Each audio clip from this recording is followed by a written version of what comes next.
Banky special. Yeah. Pure deliciousness. Pure deliciousness, man. My name is Banky, man. Everybody calls me Banky. That's the name that I got from my grandmother when I was young. I'm coming out here after 30 years. Yeah, I ain't got nothing, but I'm gonna have something because I'm rich in personality, you know, and I'm rich in love. My family love me, and that's really all that counts. Before you know it, I'm right back in the game, man. Bigger and better, man. I had a better phone. The situation seemed like it was all right. You know, I could play past my celly. He was gone most of the time. Even when he came back from work, he would come in, take care of his business, whatever, go rip and run out there in the park, kick it with the dudes or whatnot, and then come back in there, fall asleep, wake up and do the same thing over again. So I had ample amount of time to be using the phone, ample amount of time to be handling whatever I needed to handle, and I was hiding the phone outside of the cell. But the place that I was hiding it at, it was secure, but it wasn't secure. Because you had all of these eyes, and like I told you, these dudes be nosy. They be nosy as I don't know what. The only reason I could really say something about where I was hiding it at, because I think they ended up finding these spots and they ended up correcting it. But at the time that I was there, it was a good spot in the shower. So when I used to go to the shower, I used to cover up the entire shower because they had single showers in there, 2 or 3 single showers in a big shower. So I used to cover the whole place up so couldn't nobody see me at all. Have my phone, you know, come out. You know, I wouldn't keep it at nighttime. Come out, you know, get it back the next day. And it was working good, man. Everything was cool, man. I was doing what I wanted to do. I had got in a little comfortable space, and it made me kind of like get my eye off the prize about me getting up off of this institution and being on a lower level institution where it was easier to hide and the security was less strict. So I was off my game plan, man. Like I say, when you ain't got your focus and you doing something that you ain't got no business doing, it's always going to lead to a dead end. It's always going to lead to a bad ending. And at the time, I was being, you know, selfish and not paying attention to the signs that I should have been paying attention to. But I was rolling. I felt like I was good, man. You know, I was getting videos, man. I was talking to people. I was able to see the outside world. People was, you know, FaceTiming me and you know, or sending me videos showing me all of this stuff that was going on out there, all of these sites that I had never seen, you know, and it was just great, man. And I thought that I was I thought that I was all right. I thought everything was cool.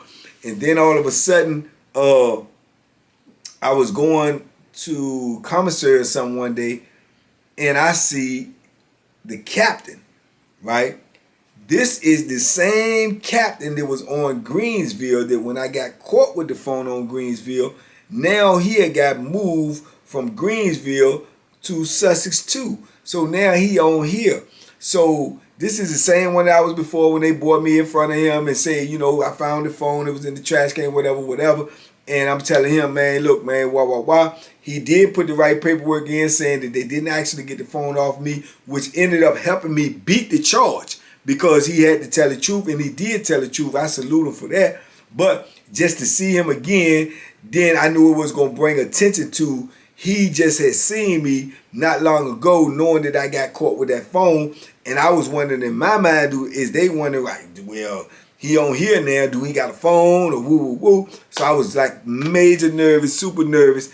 And then what made it even worse, he ended up getting assigned to a position, and the position that he got assigned to was our building. So now he's the captain and he works this building.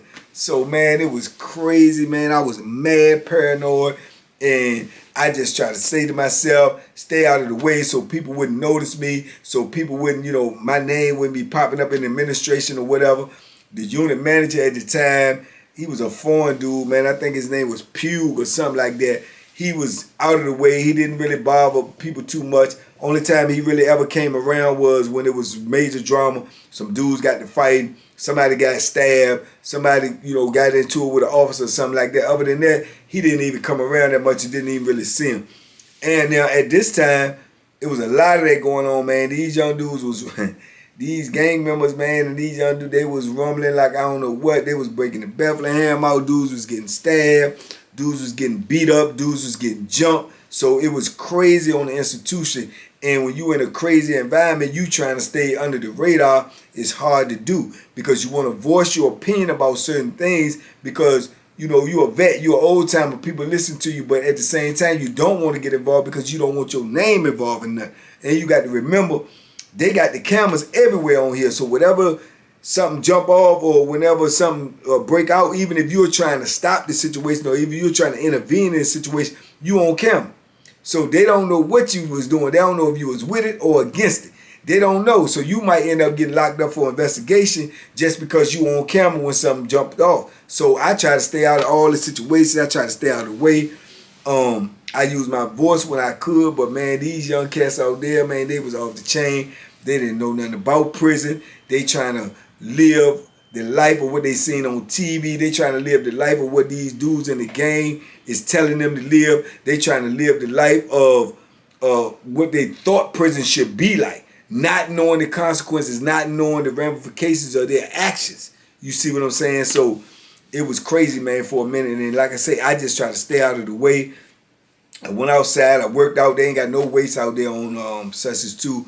All you got is the pull-up bar, push-up bar, sit-up bar. So everything is you know, with your own body. You ain't had no physical weights or nothing to work out with. Dudes was making weight bags out of water in their cell. They'll fill these great big trash bags up with water and everything, and then they'll make a handle to go on it, and they lift weights and stuff like that with the weights. Crazy enough too, right beside me, you remember when I told y'all the story on Augusta with Super D, when we had to pull up on the dude Fleetwood in the hallway, was getting ready to give him that work with them Bethlehems. He now slept right beside me. Right beside me. This is what I'm telling y'all how prison is. You could be beefing with somebody today and it can get squashed or it can go overboard. Either way, you don't know if you're going to run into this person down the line. So you always got to keep your eyes open. You always got to pay attention to your surroundings. Because, like I say, even when beefs are squashed, you never know if they really squashed or not. You never know what somebody else is holding in their heart. What type of animosity they got towards you. What type of way they look at you. What's going on in their life right now. Whereas they got something bad going on and they can say, I remember him. I remember when this happened. I remember when that happened. And the dude might make a move on you. So like I say, whenever I got into any type of confrontation with a dude, physical or non-physical, my eye always stayed on them whenever they was around me because I know the sneak game is serious. You know, the sneak game is serious. The rock you to sleep game is serious. Dudes will act like it's nothing wrong because they may not be man enough to confront you man to man, face to face. So they may be to the point where, okay, yeah, I see him. Okay, now I'm on this institution. Okay, now I got to make a name for myself. This is a likely candidate as anybody because people know him. He known, da-da-da-da-da. We had this beef years ago. He can wait till you know, at the microwave, on the phone or something, and sneak up behind me and do whatever he wanted to do before I was able to respond. You know, so that's why I always stayed alert. I stayed ready so I ain't had to get ready when I seen him. He spoke to me. It was like everything was cool or whatever. You know, how you been doing, la. He had the weight bag in there. He worked out like I don't know what I told you. This was a big dude. He was still big and he older than me. You know, he was still big. He had that weight bag in there. He worked out. He always wore them shades on his. I'm telling you, this was one of the dudes I told you, they wear shades day, night, inside, outside. He wear his dark low shades. You couldn't see his eyes. A lot of dudes do it because they don't want you to see where they look. They had the shades on, they looking over here. But you don't even know because you can't see their eyes. A lot of dudes do that in prison. There's a couple of cats that I can call off the top of my head that always do that. I never saw them without shades. Fleetwood was one of them, right? So he used to work out and come out there and go play poker, you know, go down there, play skiing and everything.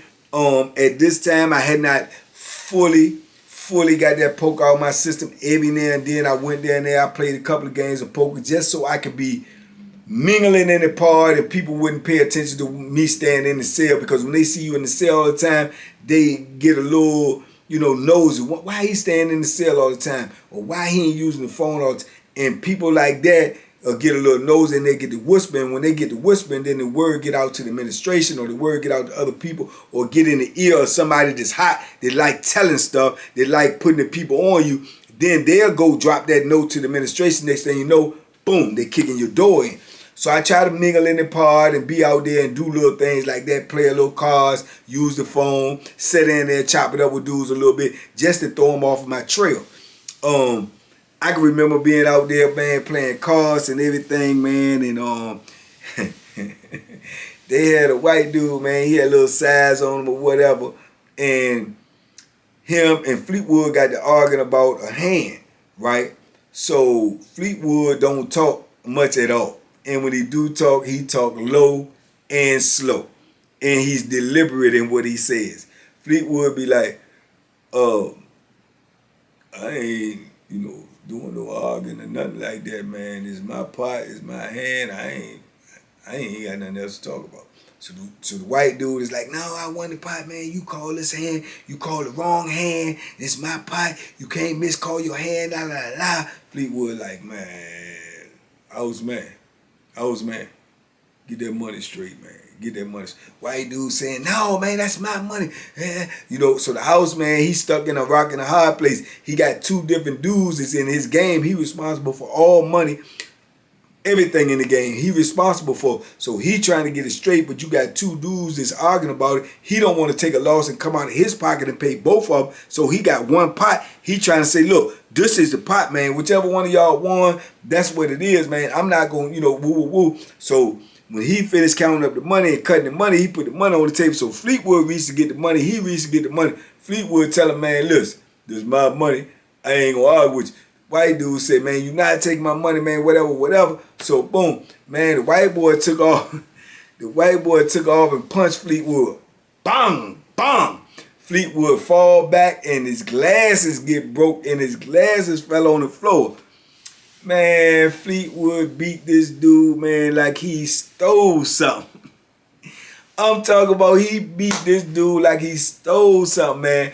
The people had to bust the gun. The people come running in there. All us had to get down on the ground. Fleetwood still whooping this dude, taking the buckshots and everything. Blow, blow, get off of him. Blow, blow. So it was crazy, man. But Fleetwood, I ended up seeing him again. You know what I'm saying? Fleetwood said, yeah, bank man. That was crazy, man.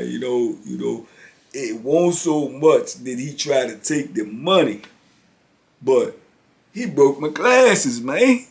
I had to whoop him for that, man. He broke my glasses, man. No, man, no. I had to get me some new glasses, too. The kind I had, man. I had them for over 20 years. You can't get them no more, man. That man broke my glasses, man. I try to break his back, man. I try to break his back. I said, yeah, Fleet, I know, man. I know. Fleet was more mad did the dude broke his glasses than he was, did the dude actually swung on him, or did the dude actually wanted the money or try to take the money. Fleet was mad about them glasses, man, and then the next thing you know, he got a new set of glasses, but it ain't his regular style. It ain't what he used to wear, but this is what he got to wear there because he couldn't get them glasses no more. The man said he had them glasses over 20 years, man. But yeah, a little crazy foolishness like that. Then when dudes was getting in fighting in there, they was trying to deter you from fighting. So when they get to fighting in there, they might lock the block down for 3 days. If y'all be fighting on here, y'all gonna be locked down. Woo woo. They trying to deter all this fighting because they was, trying to cut down on the violence. Because they know if you start to get violent and you get used to being violent, then they're scared that you're gonna turn that violence on them.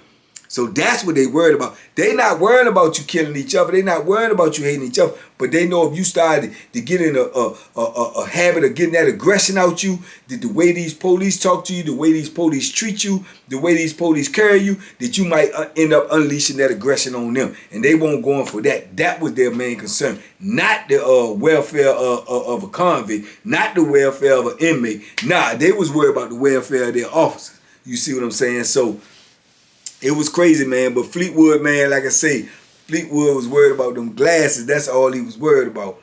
man, little incidents like that happen, man. But when we went on lockdown, it didn't faze me because, like I say, I had the phone. My seller, he still was gonna go to work, so I still even had more time to be in my cell when we on lockdown because he going to work and I'm in the cell by myself. And then when we on lockdown, he might have to work overtime. So I'm in the cell by myself now. I can use the phone every time he sleep, every time he going to work. So I had ample opportunity to use this phone, man. And I was taking full advantage of it, man. I told you, I was all on MySpace.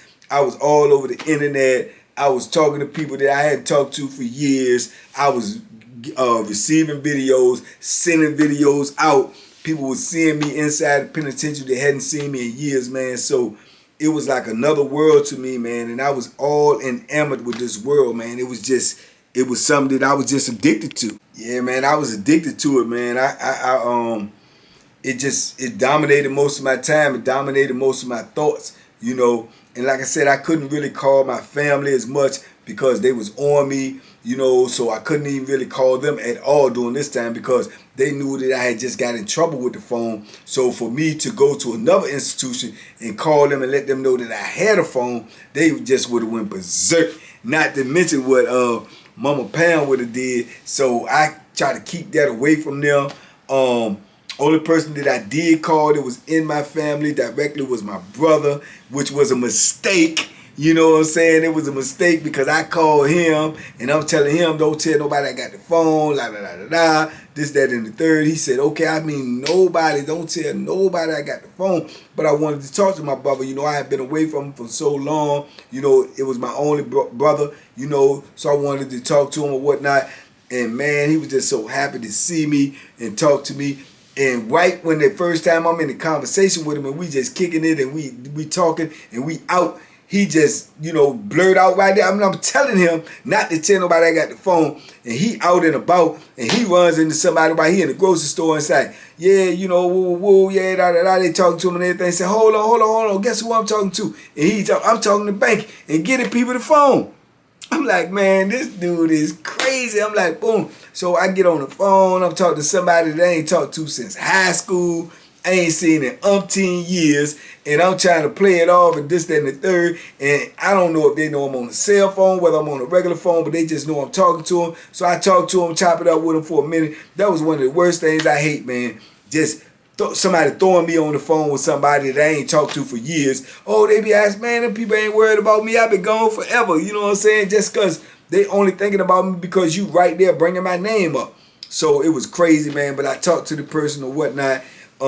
Soon as he got the phone back, man, I laid him out. I said, man, didn't I just tell you? Don't tell nobody, man. I ain't telling them you got a phone. They don't know. I said, man, don't be doing that, man. I don't want to talk to nobody. I don't want you to put me in contact with nobody. None of that, man. Don't tell nobody I got the phone, bro. Do you understand that? This stuff is serious. And these people might know somebody work up here. They might talk to somebody else. And then that person that they talk to might know somebody work up here, might say something. And then next thing you know, these people running down on me about this phone, dog. I said, this phone is serious. Don't do that. Okay, I got you. Woo, woo, woo. It was just like talking to a brick wall, man. It was like talking to a brick wall. It seemed like after that, every week or something, he'll hit me up. He'll call me. And I didn't even like receiving calls in the penitentiary. Even though I had the phone on silent and I get the call, it'd be like zzz, and I get it. But I didn't like receiving phone calls, you know, text message me or something. But I didn't like receiving phone calls because I'm in prison. I can't answer the phone, man. What is wrong with you? You know what I'm saying? So I was so green at first and so naive. I actually had put a voice message on my answering machine. I had it on there for probably about a month and a half before I, you know, was told by somebody that was a bad idea, because if they ever found the phone and the phone was actually working, it would be an admission of guilt because they would have my voice on the phone. But I actually had an answering, I actually had my voice on the answer machine saying, look, this is Banky, man, sorry I can't. I know y'all probably out there laughing at me now because that's how stupid it was and that's how naive and crazy I was at the time.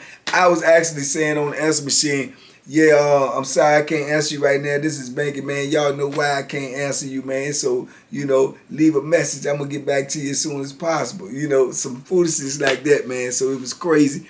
But, I was told, and I ended up taking it off. But this dude, man, he would go out, man, and he was so happy that he could talk to me, and so, enamored with that he'd be out and having a good time, and he'll run into somebody, and he'll just call me. And he'd say, hold on, somebody want to talk to you. And I'd be like, no. And next thing you know, I'm on the phone with somebody else. Hey, yeah, what's up? Hey, man, we miss you out here, man. When you getting out, all this foolishness. And I would have to entertain this conversation and get back on the phone with him and cussing him out. And he telling me the same thing every time.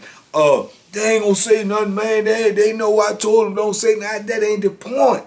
You know what I'm saying? He could not get that concept in his head, man. But God bless him, man. I love him, man. That's my brother, man. Salute. But, man, he had me in there nervous, man, because I didn't trust nobody because I knew the significance of this phone. I had just went through all of this stuff with the phone, so I knew what would happen if I get caught with the phone.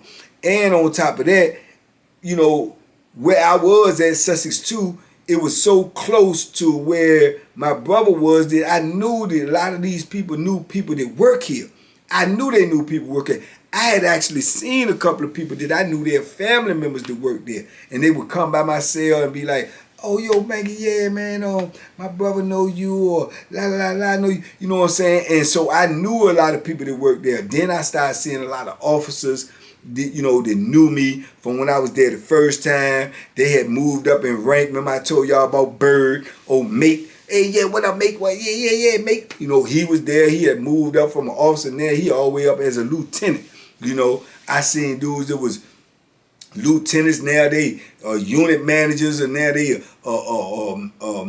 majors, or they one dude that had moved all the way up to being a ward, but then he ended up getting moved off the institution. So a lot of people had moved up in administration. A lot of people had knew me. So I'm trying to stay under the radar. I don't want to be known. I don't want you to remember me. I don't want nothing to do with none of y'all because I'm dirty. I'm rolling dirty. I'm riding dirty every day. I got this phone. You see what I'm saying? So I try to stay out the radar. The more I try to stay out the radar, it seemed like the more I was up under the radar. So it was crazy, man. I was mad, nervous on here the whole time. I thought my system was good. I felt like it was good. But like I say, you never know because always other people are watching you whenever you're not thinking they're watching you. You may be looking around trying to pin everything, and that's what people tell me out here right now that's around me. They be so amazed at how I could be driving down the street and I could notice everything around me, and they were like, that's crazy. I ain't see that. How you notice it? Because I'm used to that. My mind is used to processing everything around me because you have to. It's essential to your survival in prison. It's essential because you have a lot of moving parts around you and you don't know what's going on. You don't know who coming at you. You don't know if you got beef with somebody. So you got to be able to watch your perimeter and see everything around you and notice what's going on around you. Who's acting funny? Who's moving funny? Who might be moving too fast? Who moving too slow? Who watching you? Who not watching you? You have to know all of these things because these things will keep you alive in prison. You see what I'm saying? So I be amazing people out here now when I do that, but to me it's natural. You know what I'm saying? Because I learned that in prison it becomes a habit. And anything that becomes a habit ends up being a lifestyle. And that's my lifestyle. I notice my surroundings. I always pay attention to what's around me. Even now I've had people in the comments when I'm making these videos and they say, man, you keep looking around like you paranoid, like you still in prison. Because if I heard noise, I'm going to look. If I see something out of my perimeter, I'm going to look. Because I don't know if it's danger. You know what I'm saying? This is how you got to live in prison. This is everyday life in prison. The dudes who don't live like this be the dudes who end up being victims, end up getting hurt, end up in a situation that they can't get out of. So I learned those type of things in prison. You learn those type of things as time goes on, man. But like I said, I was in a groove. I was trying to stay under the radar. Then all of a sudden, man, I mean, it's like my luck was just getting worse and worse because like I say, in prison, man, the unexpected, you should expect it. And just like I said, the captain that came there when I had the phone charge on Greensville, the next person I see, the investigator. The investigator who initially found out I had the phone and launched the investigation to catch me with the phone, now she, a female, she is up there.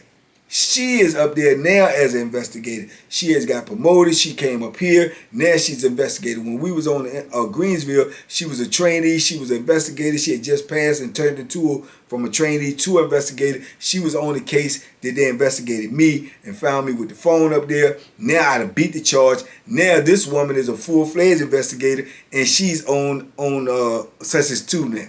So I see her, she see me, she acknowledged who I am off the rip. I know without a shadow of a doubt in my mind, she went to the people and say, oh, Mr. Such said, that's the one we just found him with a phone on Greensville, months ago. That's how he ended up here, woo, woo, woo. So now I know my name and phone is being mentioned in the administration somewhere. I know it is because by me seeing her, and she acknowledged who I was. She knew who I was because she was one of the ones I done cussed out. She was one of the ones I done screamed on. She was one of the ones I done called her all types of names because of the way she was coming at me and the way I returned that energy to her. So I know she got like a personal vendetta against me because of the simple fact that I beat that charge. I know she know I beat that charge on appeal because they messed it up the way they did it. The way they came at me, and I used that to my advantage. So, man, when I seen her, man, I can't even tell you. I can't tell you how nervous I was.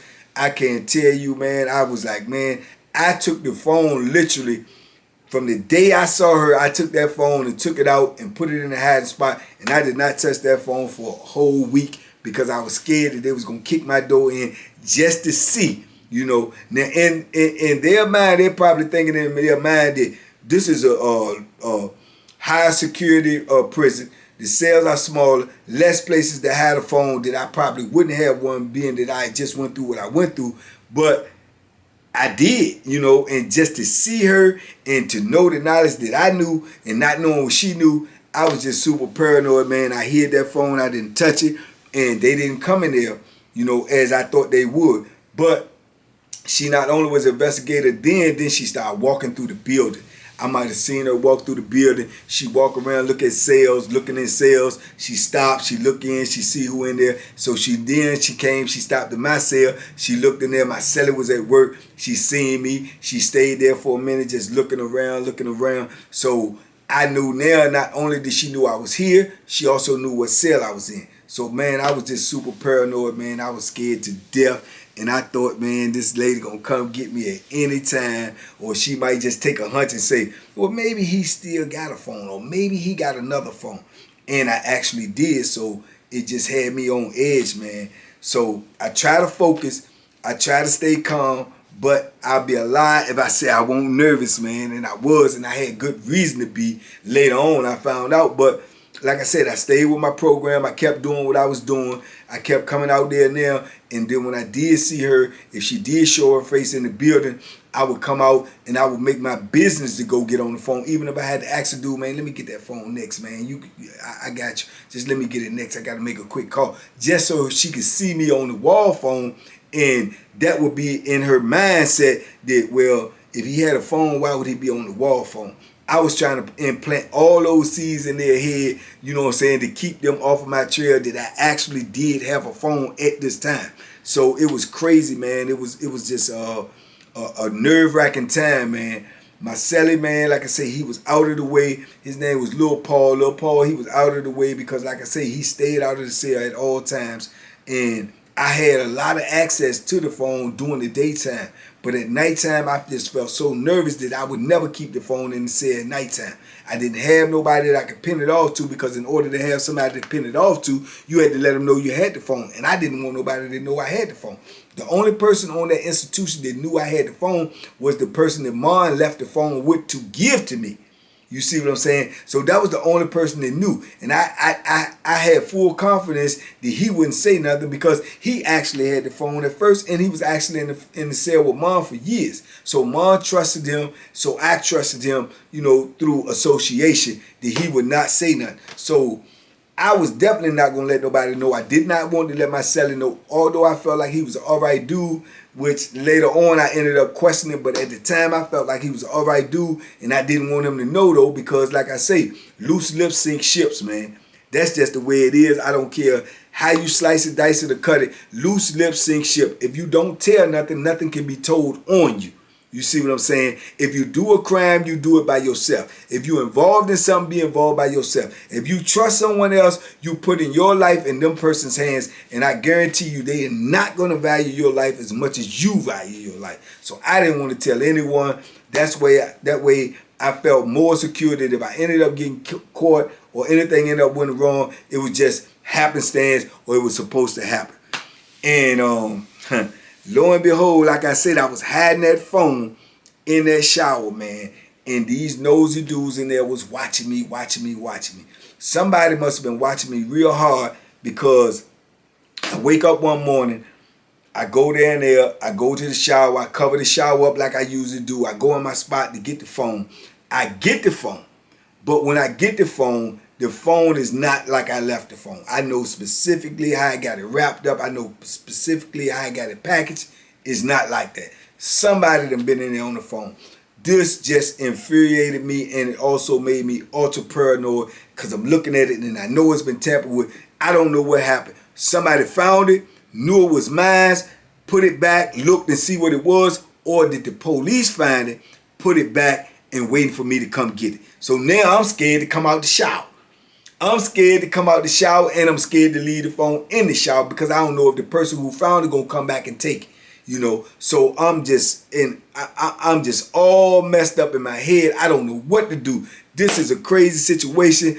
I'm at an impasse. I'm like, this is crazy. I'm literally in the shower for probably about an hour trying to decide what to do. What am I gonna do? Who found this phone? Was it the police? Was it the inmate? Are they waiting for me to pull this sheet down and walk out? They're going to be right here waiting to get me. I didn't know. I was just scared.